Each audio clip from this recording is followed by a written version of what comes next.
Most people think they need more discipline, more motivation, more willpower. But the truth is, you don't need any of those things. What if the real path to consistency is designing your life so well that the choices you struggle with now become automatic? Today, we're talking about how to design your fuel rhythm, a rhythm that reduces decision fatigue, stabilizes your energy, and eliminates the endless cycle of starting over. Because you don't rise to the level of your goals, you fall to the level of your systems. And the people who stay consistent aren't more disciplined, they just have better design.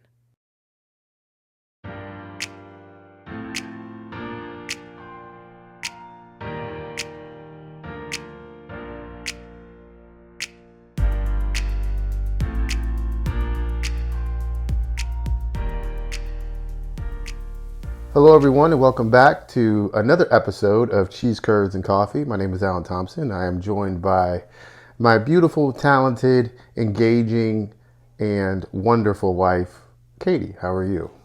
I'm great. That was not nearly as big of an intro as you usually give me today. Well, it's the day after Thanksgiving, so I'm tired. At least we're honest. Yeah, and we're shooting this thing first thing in the morning on Black Friday, so just full of gratitude and probably a little sleepy, and going to do the best I can to bring the energy, but you are those things and more. Thank you. You're so kind. So today we're going to be talking about one of my favorite things. Honey, they're all your favorite I things. know, but this is super duper favorite, like systems. So the title of this episode, Design Your Fuel Rhythm, Why Systems Beat Willpower Every Time. Why systems beat willpower every time. And just for you all who don't know, I have used the word systems so much that my wife has an allergic reaction to it whenever she hears it. It's facts. I actually, it's cringe to me. But he knows this and how he uses it even more, which is ridiculous. And then he changed his Instagram handle. To? Include that word. He's at the Systems Thinker. If you don't already follow Alan, you should go follow him. So systems. Changed my life, changed Katie's life, changed our life, will change your life if you start thinking in systems. But I digress. So today we're going to be talking about designing your fuel rhythm. What does that even mean? What does that mean for you? What does that explain to the folks what that actually means?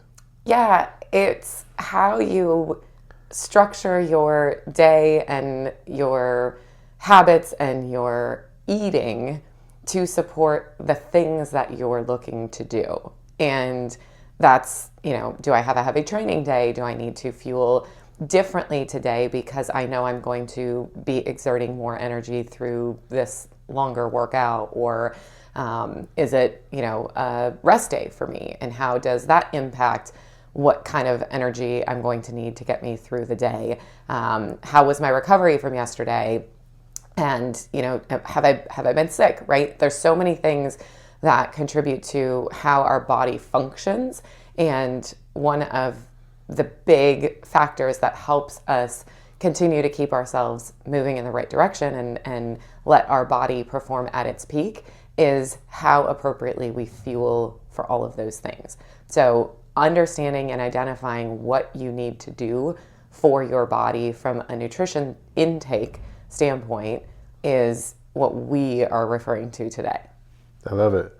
I love when you break down just the words like fuel and rhythm, because it's like reminding us to think about food as fuel, right? Like it's not. So many things around us are telling us that it's something else, a way to celebrate, a way to get over a breakup, a way to whatever. When in reality, the purpose of food is to fuel our bodies and therefore fuel the things that we're trying to get done. And then this rhythm piece, I think, is really cool too. This idea that you can get into this flow where making decisions about what you're going to eat becomes easy and non-stressful and sort of planned out.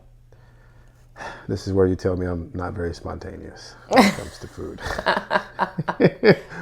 which would be true, but controlled spontaneity is no, that's not a thing. But the rhythm really makes decision fatigue, which is a real thing, the number of choices that we have to make smaller, less impactful, and you all don't have to engage in the age-old conversation that ruins many relationships and causes numerous fights.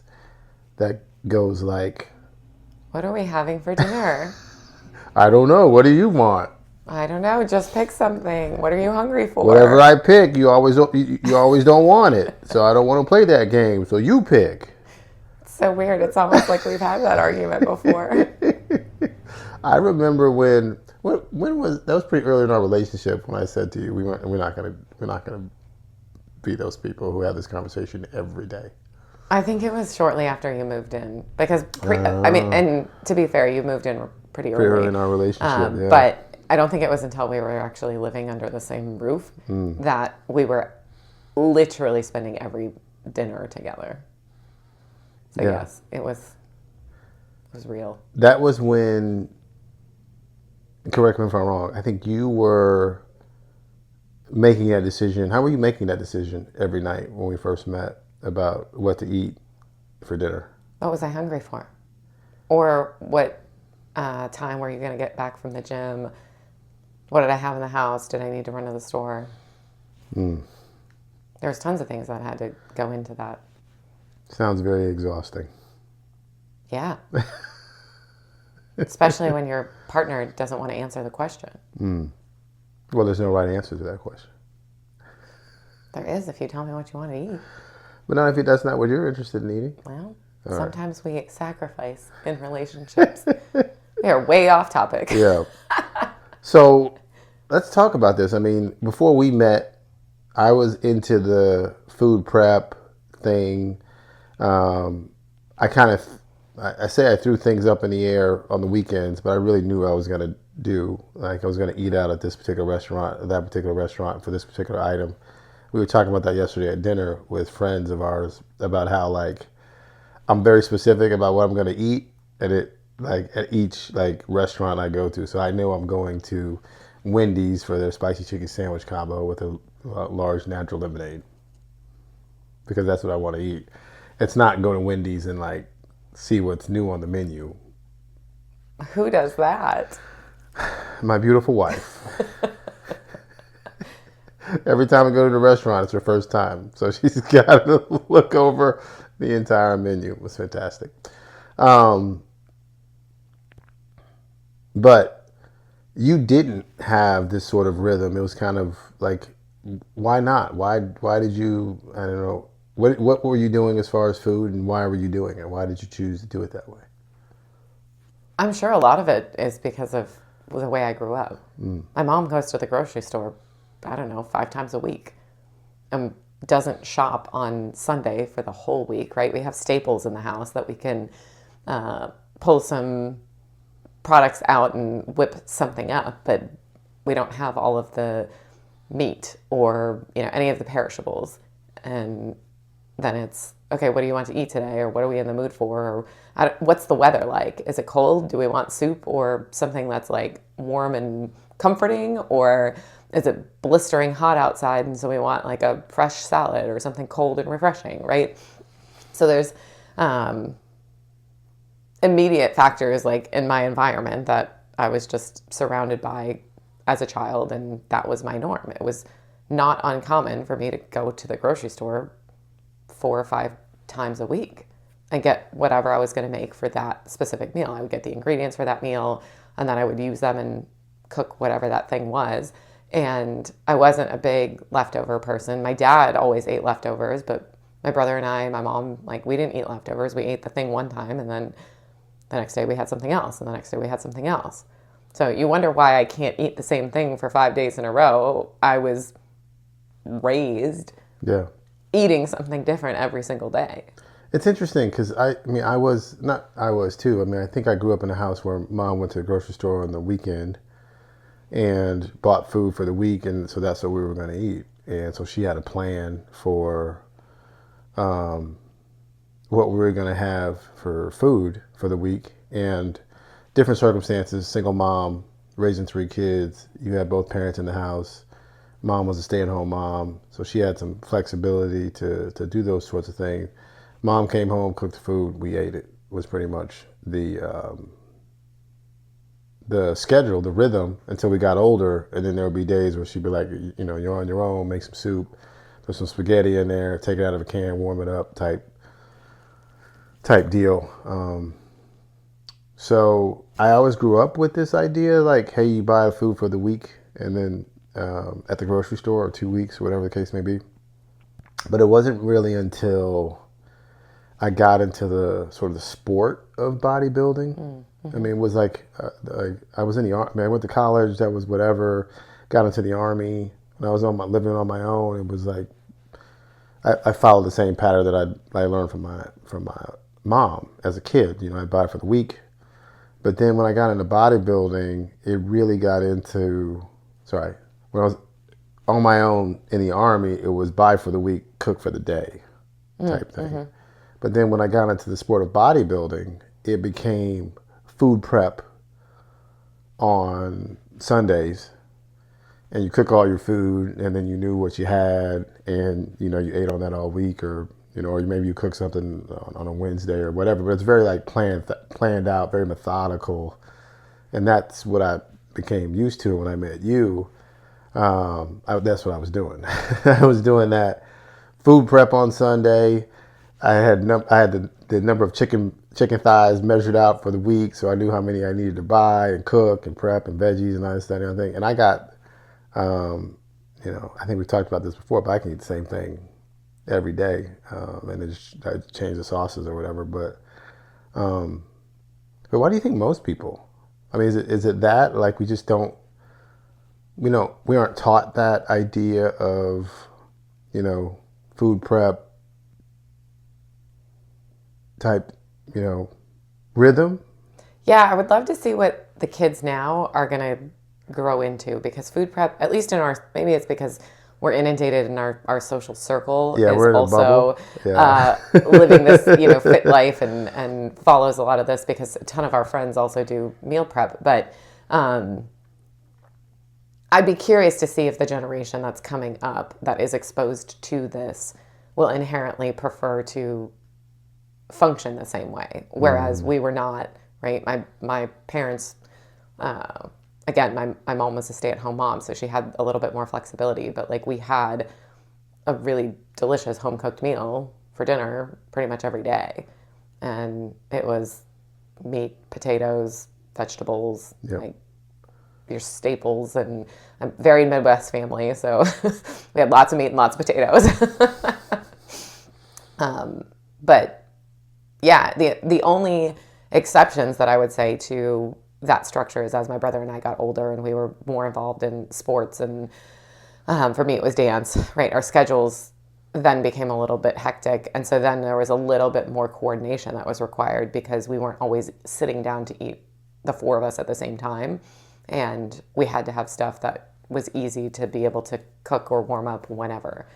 So I think we probably had a lot more casseroles and a lot more soups, that like there was a pan of something in the refrigerator, so when you were ready to eat, you just go take some chicken noodle casserole out of the pan, put it on your plate.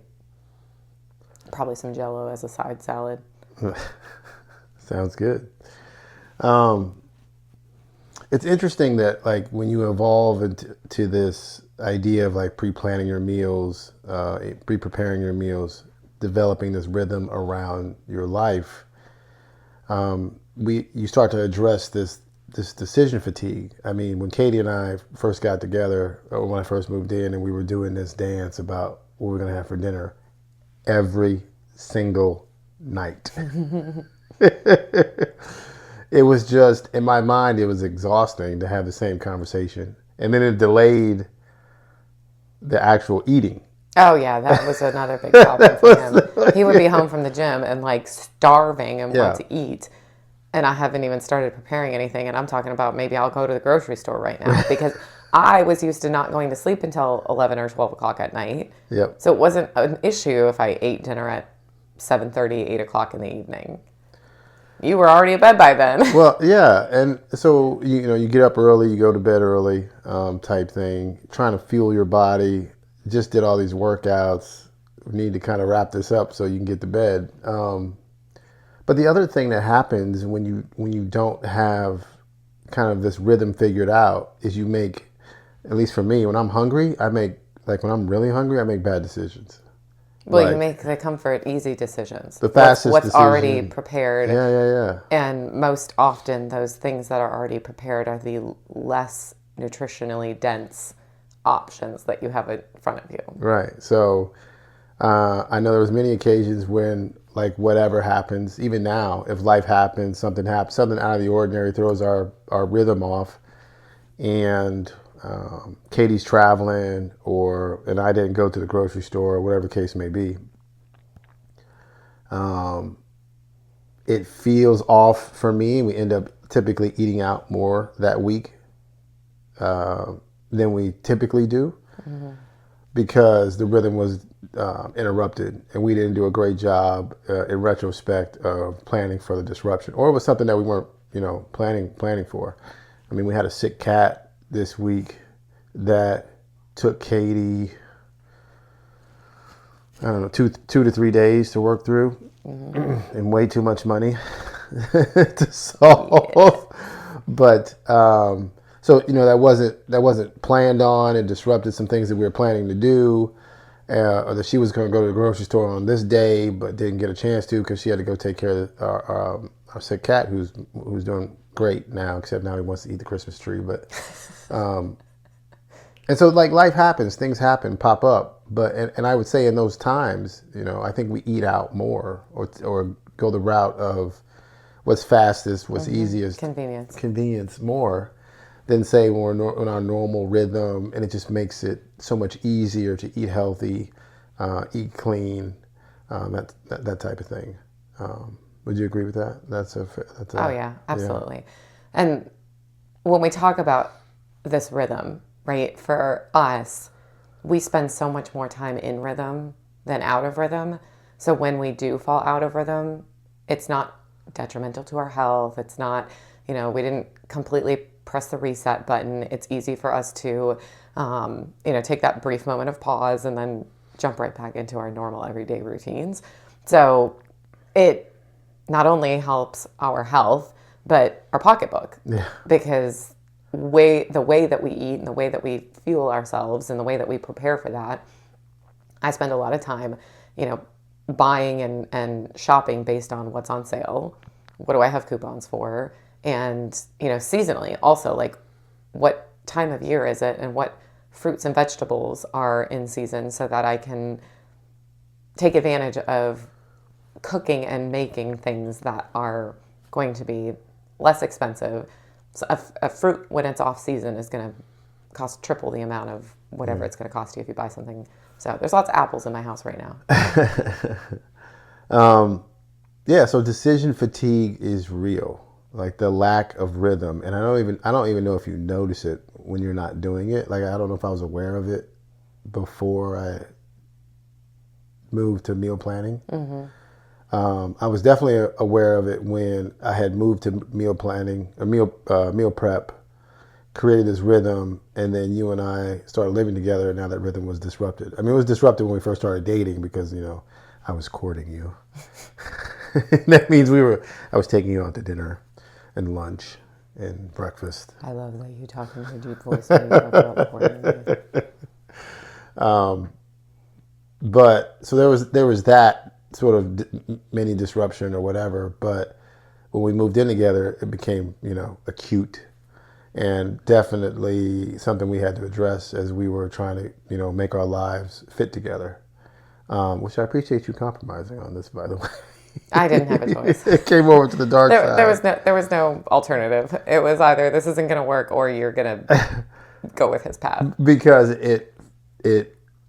helped us be healthier, helped us save money. I just think it's one of those key systems. I understand. No, I know you got it. That's so good.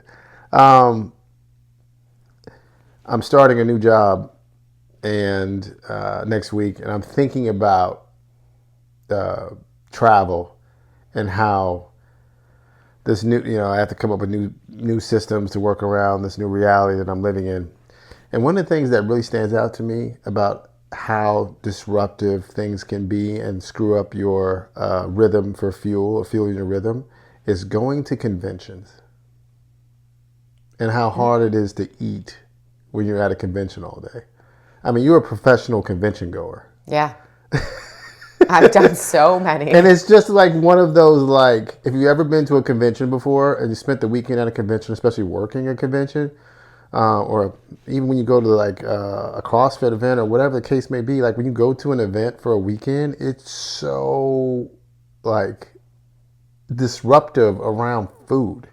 A lot of them won't let you bring your own food into Right, the venue. right. And they're like checking your bag to make sure that you're not bringing in, because they have food available. They want you to buy it from the vendors that, are the caterers at the location, because that's part of how the business makes money, That's how right? they make money. But oftentimes, and specifically speaking in like the fitness space and CrossFit or fitness competitions, I love when the organizers tell you that there will be healthy food choices Sure. available to you. But when you arrive, the healthy food choices is like a rice bowl with some black beans, some meat, and then they load it up with like a queso dip and a sour dollop of sour cream that's the size of a giant spoon. And like, no, we didn't give ourselves really healthy choices here because we offered someone some rice and beans and chicken. Like that's not a thing. But I will say I have gotten so much better about food when I travel, and I do take a lot of things with me. So my protein powder and my creatine come with me, and I've got it all pre-portioned out into my individual servings. You do. If I don't get the individual packets from the manufacturer, I will scoop it into little plastic baggies. And then, I'm traveling with meat sticks and trail mix that has, healthy fats and nuts and seeds and,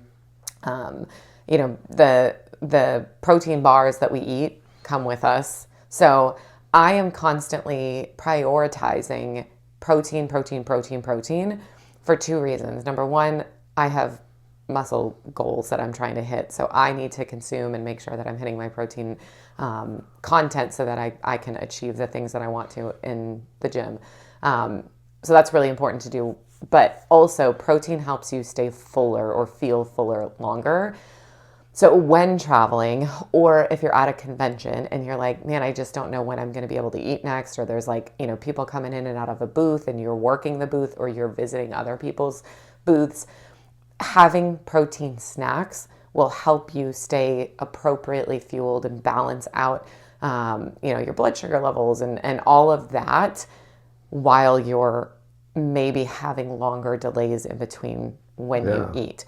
So unfortunately, a lot of times when you go to these places, the snacks that are provided are like fruit, which is great, but it's like just sugar or pretzels or cookies. Again, like foods that I absolutely eat and I definitely snack on. But if I'm eating that, I also need to make sure that I'm getting protein in addition to that. So sneaking the protein bars in, and I literally say sneaking because some venues won't let you, and like meat sticks are my go-tos. And so it's so interesting because and I love that we talked about where you were when it came to being conscious and thinking about how you fueled your body, right? Like when we first got together, it was like, what we're going to have today, and we run to the grocery store or whatever, to now where you're in a position where you are consciously planning on, hey, I have this, in addition to the normal food prep that we do, hey, I have this thing coming up, this disruption in our rhythm. Let me figure out what the right rhythm is for that disruption so it doesn't completely take me away from the things that I want to do and the things I want to accomplish. And there's such an intentionality behind it now, and I think that's the most important part, the most important thread to pull on. when we think about designing your fuel rhythm, is being intentional about it. And I think we touched on this idea that when there was a disruption, we didn't plan well for it. That meant we were eating out more. We were chasing convenience. I think another thing that really sticks out about designing your fuel rhythm is this idea that you hear the word structure or intentionality, and you think it means restriction from the foods that you want to eat. And that's not the case. I mean, wouldn't you agree? It's not the No, case on at the all. contrary, I eat way more now than I do. And if I think about what Convention Katie was eating, Old school back convention, in, Katie? yeah, Yeah. back in my tour and travel days, which was a lot of conventions, I guarantee I get to eat way more food now. Like Yeah. if you count the caloric intake of what I've consumed, and I just feel better. I sleep better. I wake up feeling rested, and that's the other thing when you're in that environment. It's really long days, but it's long nights, and there Yeah. are a lot of post convention festivities that happen, Right. and then there's the after party or the after party to the after party, and depending on what kind of business you're in, like you need to be there for some of that. No doubt. No doubt. Yes, I understand. I think when people talk to us about, students in the course or whomever, members of Mousetrap talk to us about food and how we eat, I think they're surprised that we eat things that we love, even in the pursuit of our health goals and our fitness goals and our being true to our future selves. It's like, oh yeah, we have pizza. We eat pizza. Yep. we eat out. I had donuts last week. She had Donuts, plural. plural. More than one donut last week. Yeah. So you can have structure and have freedom and have the ability to eat the foods that you like and you love. It's just being intentional about when you're going to do those things, and 80% of the time you're picking the healthier option, the better option, the less fat option, the less soaked in grease option, whatever the case may be. And 20% of the time you get to indulge and have the things that you love and enjoy, and still be really healthy. I mean, I wouldn't describe us as fanatical about our health, but I would say we make it a priority. I think there's a big difference. It's funny. I'm remembering a conversation I had with my mom one of the times that we were traveling to go visit my parents, and she kept asking, I'm going to go to the grocery store before you get here, because she knows we meal prep, and she knows that we like to have certain things, and she also knows that Alan loves to have the same breakfast every day. So she's trying to have the things that we eat in the house. And I said, Mom, don't worry about it. We can, run to the store when we get there. You don't have to pick anything up for us. But she tries to pick up on a context clues of things that we've said to have food in the house. And then one day she just goes, I don't know what to have for you because you guys eat weird food. And I love you, Mom, because I know you're going to listen to this. But we literally eat the same food as everybody else. We just happen to have like extra egg whites with our eggs, not just 4 whole eggs. Right. I have 1 whole egg and a whole bunch of egg whites to make my 4 eggs equivalent. And I still love avocado toast. Like, that hasn't changed. I still want my cheese when I get home to Wisconsin. Like, all the things I still eat. I love it. No, So yeah. I love when people are very honest and not afraid to say things that maybe other people might think are offensive. But I appreciate that she thought it was weird. But when it comes down to it, and when they come visit us, they eat our weird food because I usually do the cooking or we go out to eat. But now they like it. They love salmon when we cook salmon. But they're not making salmon for themselves. That's true. That's true. Can you think of a time where having this kind of fuel rhythm, and I don't know, but having this kind of fuel rhythm just really helped, just kind of worked out for you? I'll give you an example. Um, for me, and it's actually the contrary example. It's when disruption happened, and I wasn't prepared for it. So, I'll take that back. Disruption happened, but we prepared for it. And it was when you went to the CrossFit Games the last time. And she knew, my wife, knowing that I wasn't likely going to cook,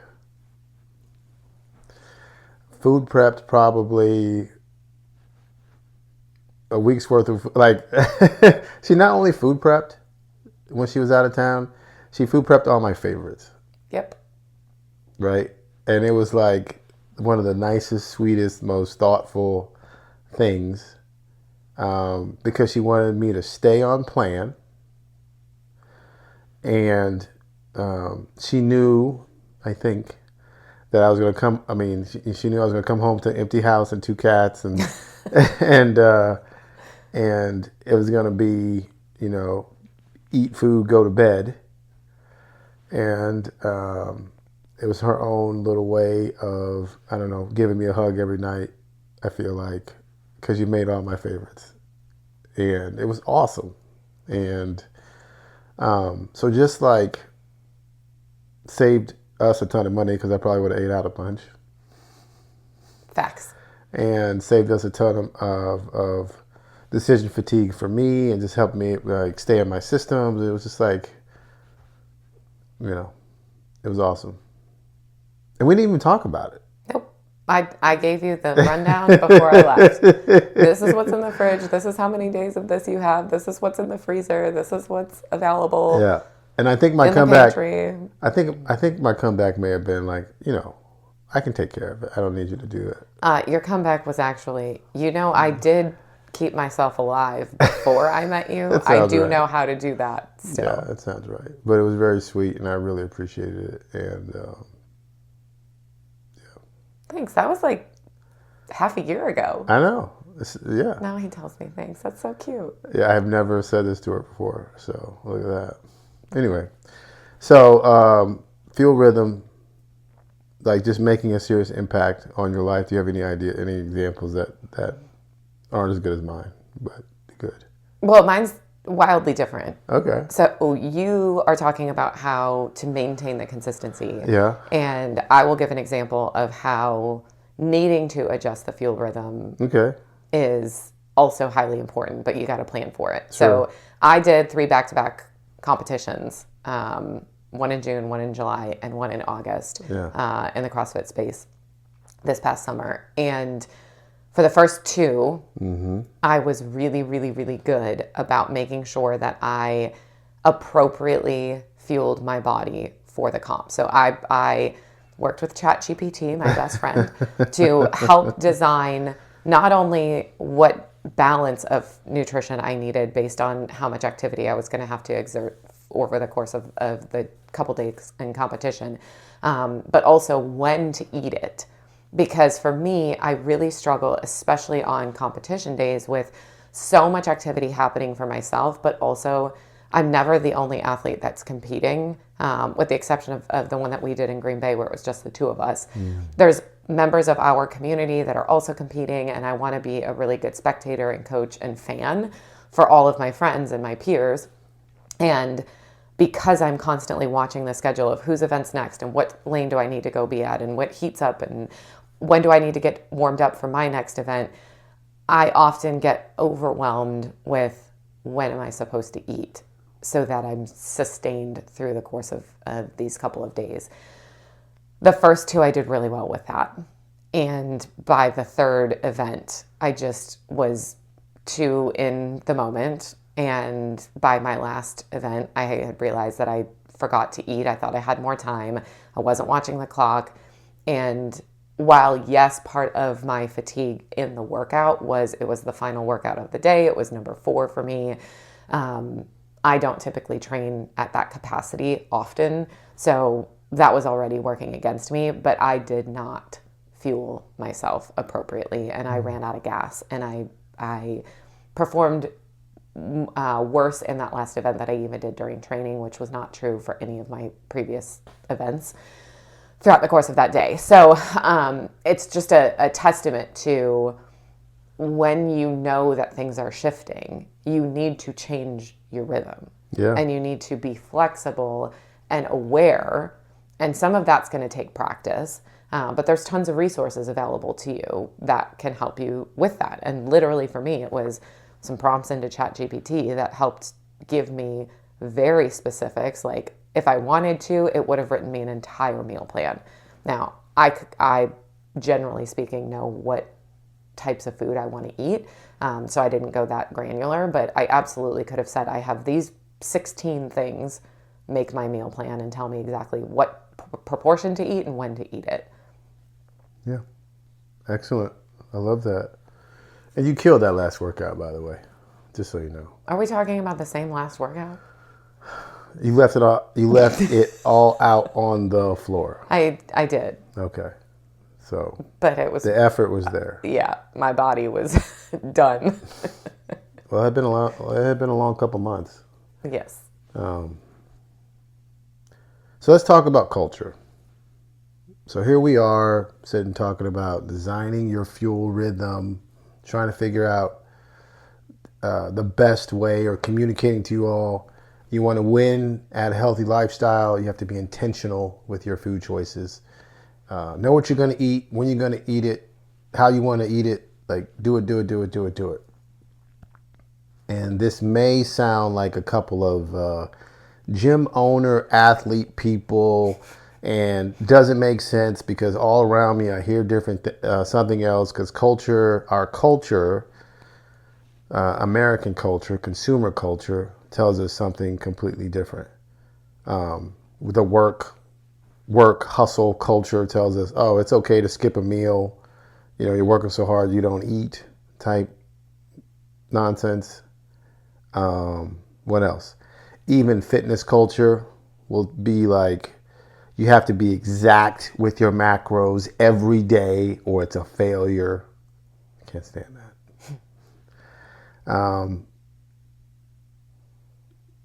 Gosh, there was another one I was thinking of. What was it? It was, weekend culture. It's the weekend. I got to do X, Y, Z. Cinco de Mayo. I got to do blah, blah, blah. Like whatever. So culture is fighting against this idea of intentionality when it comes to designing your fuel rhythm.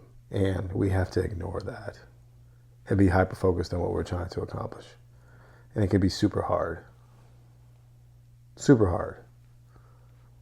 So what's the hardest part? What was the hardest part for you from a culture standpoint, from the things that you've heard that were around you? You mentioned the convention circuit. Mm-hmm. Culturally, you were required to eat as many black beans, soups, and drink as many wines, and go as many happy hours. I'm sorry, you guys didn't call it happy. You call it networking events. Networking events as you possibly but humanly. They happen to always fall over happy hours. Yeah. Most of the time. So what would you describe as the biggest like sort of cultural challenge to your fuel rhythm? Well, early on, obviously, again, if I think very specifically about my travel industry days, both working in the spring break industry, but then even just when I pivoted and I was working for the restaurant group, but still very much tied to tourism and hospitality, overindulgence because there were so many functions. And when I worked in the spring break industry, I remember on day one, as I was being onboarded as an on-site staffer in Cabo San Lucas, Mexico, one of the big executives or head guys from Boston was down helping us with our intro and getting set up for the program. And he looked at me and he was like, it's okay for you to drink a whole bunch of shots. Like, that's normal. And I was coming from an environment where like I wasn't really a heavy drinker. And over the course of the 3.5 years that I worked for that company, oh boy, did I become a heavy drinker because I was constantly surrounded by that. That was the environment I, put myself in. but then if I look at, just from a business perspective, all of those networking events, all of the entertaining, client entertainment, right? If I'm inviting potential customers, or if I'm inviting existing clients that I work with as a thank you to enjoy a concert at a suite, I don't want them to feel, any type of way about like, well, Katie's not drinking or Katie's not eating. Like, am I supposed to be drinking? Am I supposed to be eating? So like, I dabble in the things that I'm inviting them to participate in. And that became a lot. Like, there were a lot of events. Yeah. My colleague and I were the entertainment crew. Like, we Right. were the two ladies that hosted everybody and were at all the functions. If I, also kind of thinking in the business mindset of, I had a workaholic, work ethic, and I really wanted to quote unquote climb the corporate ladder and do really well in all of the businesses that I was working for. So I would skip meals, I would work through lunch, or I would just eat at my desk. And even the idea of eating at your desk, while you might be eating, and maybe you're eating really nutritionally, dense food, and it's great for your body, there is so much value in like disconnecting, giving your body and your brain a reset and a pause, and I don't know, seeing a different physical surrounding, whether that was getting outside and going for a little bit of a walk, or just when we were working from home during COVID, like step away from the home office and go to the kitchen and sit down at a different table or a different desk to eat your meal. Yeah. Like, those kinds of things I really, really struggled with. So now in my, I don't know, health and fitness era, I am very intentional. Like, I don't want to eat. If I'm working, I don't want to be eating. If I have a project to do, I will either finish the project, then make sure I have, room for my food, or I will take a break deliberately and then go back to it. My brain works better if I take breaks anyway. So the quality of work improves. Sure, yeah. But it's so counter because people don't think about it that way. And I if I go back to my restaurant group days,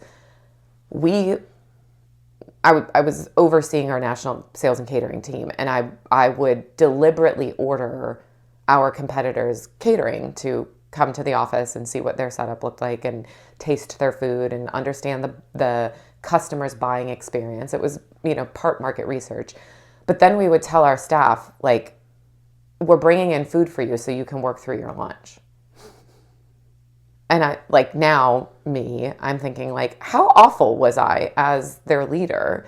And this was the culture that I was surrounded by. So, like, I was doing the things that had been done to me, and that, I thought I was doing something awesome. Like, what better way? Like, my employees, my team gets free lunch, like, 5 days a week. Yeah. Especially during holiday season. But physically, their bodies needed a rest, and mentally, their brains needed a recharge. And I just took all of that away from them because I decided I was going to give them this employee perk.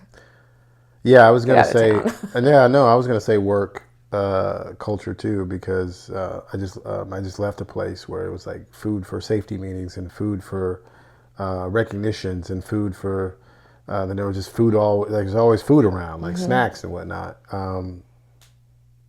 But I will focus on something a little bit different, and that's like driving home at the end of the day and being hungry and passing all of the signs that are designed to pull you into the parking lot in order to encourage you to buy the thing. And the radio messages, whenever Katie and I are driving in the car, I don't listen to the radio. I don't want to listen to the radio because it's like perpetual, like buy messaging, and I just refuse. So when I'm not with Katie, it's an audible book. When I'm with my wife, it's normally silence. The only exception is on the weekend, we'll put on music because we're heading to the gym together, which I love, by the way. So yeah, just like making sure that I'm fueled when I'm driving home, like I'm not like hungry when I'm driving home. And now I play this little mind game where I'm drinking my protein shake on the way home, because not only is it providing calories, it's also like reminding me like, hey, I'm investing in myself. This, you know what I mean? It's like a mental, I don't know, gimmick to remind me like I'm working out. I'm working out for a reason. I'm doing this for a reason. And this protein shake is just a reminder of all that. And so I'm having a protein shake when I come home. I purposely wait until I get in the car to start drinking it. Um,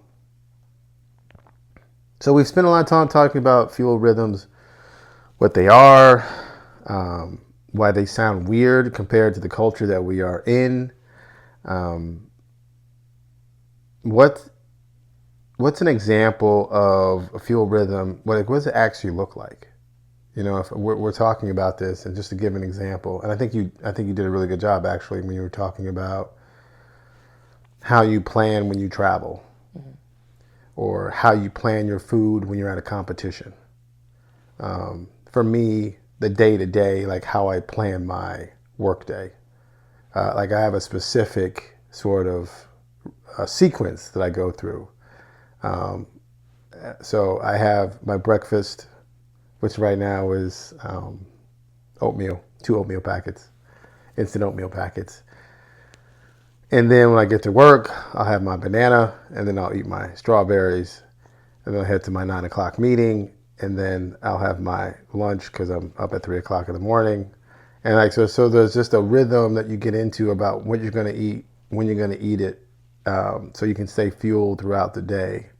On heavier workout days, I eat more food. On lighter workout days, I try to eat less food.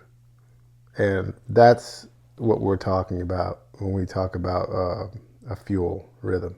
Anything you want to add to that? Anything I missed? Yes. You may notice as your activity levels change that your fuel rhythm also needs to change. So what works for you today may not work for you 3 months from now, or might be different today than what, you know, it needed to be or what you were doing 3 months ago.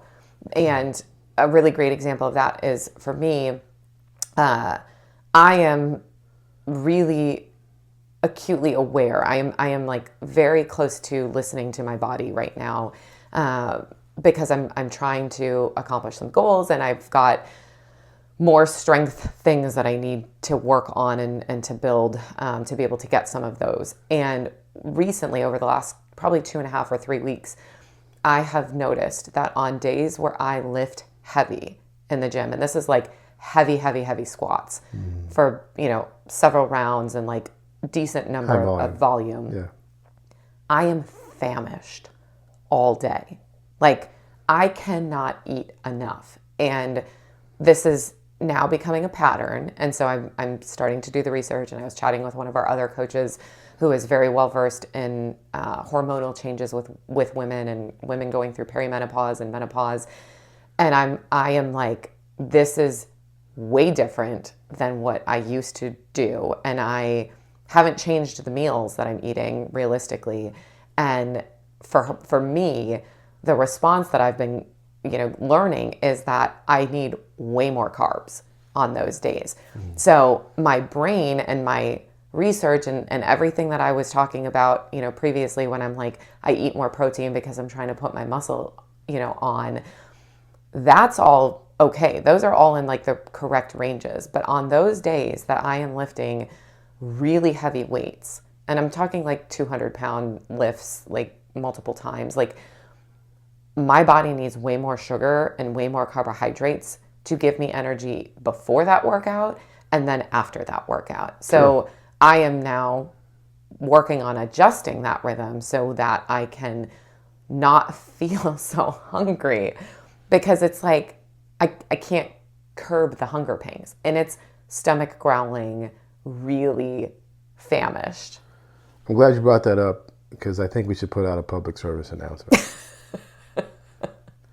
January and New Year's resolutions are quickly approaching. Yes. And I was talking to one of our students of the course about this. When you start a new workout regimen, and at the same time you cut your calories that you are consuming because you're starting a quote unquote diet, you are setting yourself up for failure. And it is this perpetual myth that you need to diet and exercise, and people make this New Year's resolution. And it is so frustrating that this continues to be a thing that people try to do. Because if the caloric deficit, I'm working out like a crazy person. I just started this new workout routine. And I'm dieting, cutting my calories. You are creating a caloric deficit that is so big, it is unsustainable.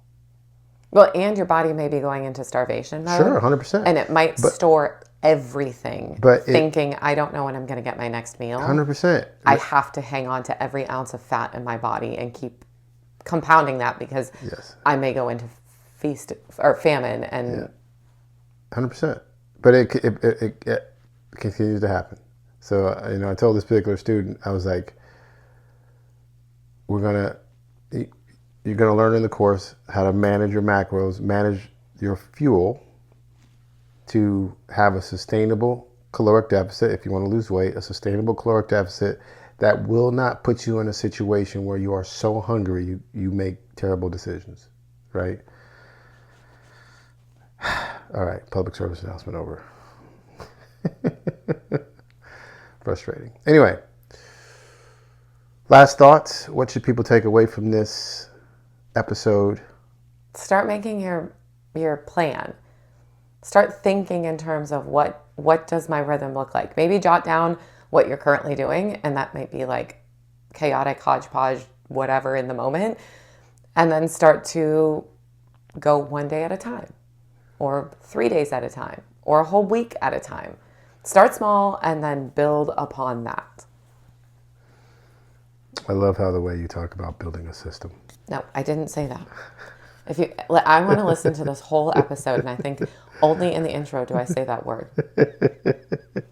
Which means we can talk about the processes and we can have routines and rhythms without that word. Systems will save your life. I love it.